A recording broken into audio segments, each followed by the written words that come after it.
of all, I gotta take a moment here.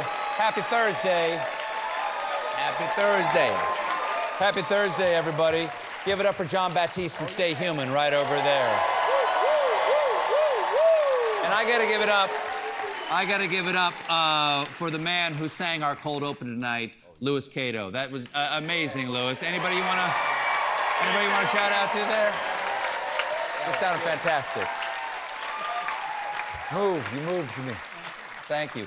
John, we're gonna talk to John Dickerson in just one moment, but I just wanna say that we just found out moments ago that our colleague at 12:30, James Corden, has just tested positive for COVID. So he says he's feeling fine. He's just gonna be out for a few days. He can't wait to see everybody again soon. And we, of course, wish him nothing but the best. And if you need me to, mail you, food, let me know. Something thin you can slide under the door. Yeah, right. Because he's going to be in isolation for a while there. Yeah. So nothing but pizza and quesadilla under the door. Right, flat stuff. Yeah, flat stuff. Pancakes. Folks, my first guest is a senior national correspondent and chief political analyst for CBS News. Please welcome back to The Late Show, John Dickerson.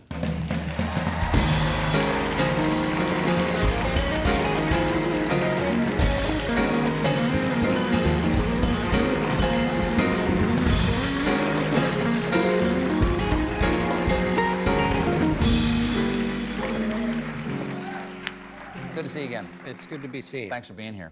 I was talking in the monologue, pulling back the curtain about what that day was like for us, just in terms of a production. Yeah. And one thing that people out here might not know is that you were supposed to be my guest on January 6th that night to talk about where the procedure of certifying the ballots. You just booked me a year early. That's right. And instead we had Klobuchar and who is it? What? Kinzinger, actually from their offices at the Capitol where they had just been, barricaded in. I was describing what it was like emotionally for me. You've studied Washington for years. You're from a political reporting family, second generation.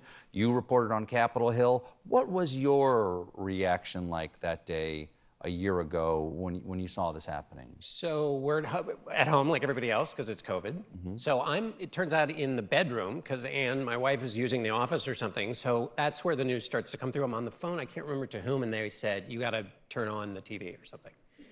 And the first thing that hit me was, having covered the Hill for, I guess, 6 years, those hallways are really quiet. You can hear the shoes clicking on the floor. Mm-hmm. And when you walk through them, because they're often quiet, even in school, even when they're filled with school children, it's quiet. You walk through and you think about all the people who've gone through there, the greats and the clowns and the majesty. It wells up in you. Mm-hmm. So when you saw those pictures, the sound of it, those were sounds that didn't belong in there. Roar. The roar and the banging, the pounding on the doors. And it was like, fingers on a blackboard. It was just so dissonant. And then to see it was a befouling of a place that I had worked, that my mom had worked not only as a journalist, but for years on the Senate Foreign Relations Committee. And that's where she went to work every day. And so to feel and see that was so disconnecting. And I tweeted something that I said, these are the steps where President Trump talked about American carnage, and now we're seeing it. And about 2 minutes later, Adam Verdugo called me from the Evening News and said, we're going on live, and suddenly I'm on the phone and I'm talking to Norah O'Donnell, and we're off. And in fact, I did a piece that night, which I've forgotten I did until the producer on the piece tweeted it today. That was the kind of blur of the day that it was in.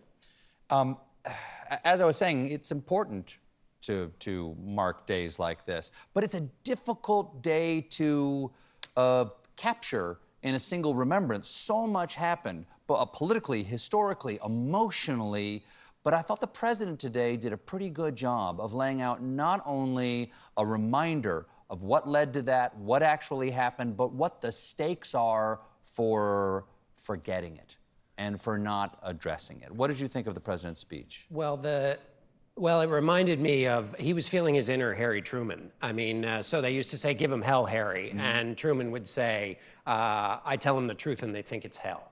And so the reaction that Biden got was kind of reminded me of that. This has been a layered experience. The more we learn new things and we assess those, but then that also gives us a new view of what happened in the past and what we knew in the past. And this is still ongoing. Why? Because the reason this is historic is that the person at the highest level of American politics took direct aim at the center of it, which is the peaceful transfer of power. Not just on the 6th, but what President Trump did with Department of Justice, with officials in the states. That's what this is about. And he's still the leader of the Republican Party. So this is an ongoing question. And that, I think, was what President Biden was addressing today. It's an anniversary of an event, but the threads that led to it and the parts of it are still very much with us today. That night, it looked like there was a shot that Republicans, even the Republican leadership, would part ways with the president. When you look back at what the Republican leader in the Senate, Mitch McConnell, said, Kevin McCarthy, the Republican leader in the House, it is as excoriating. Lindsey Graham. It is as excoriating as anything. In fact, as I was preparing for work today, I was just reading and preparing to just say what the Republicans had said a year ago. I mean, you know, Mitch McConnell said that the president led to a domestic terror attack by lying to the mob, that he incited it, Kevin McCarthy said.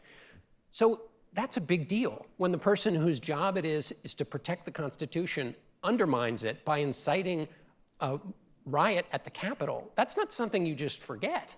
We have to take a quick break, but stick around. We'll be right back with more John Dickerson, everybody.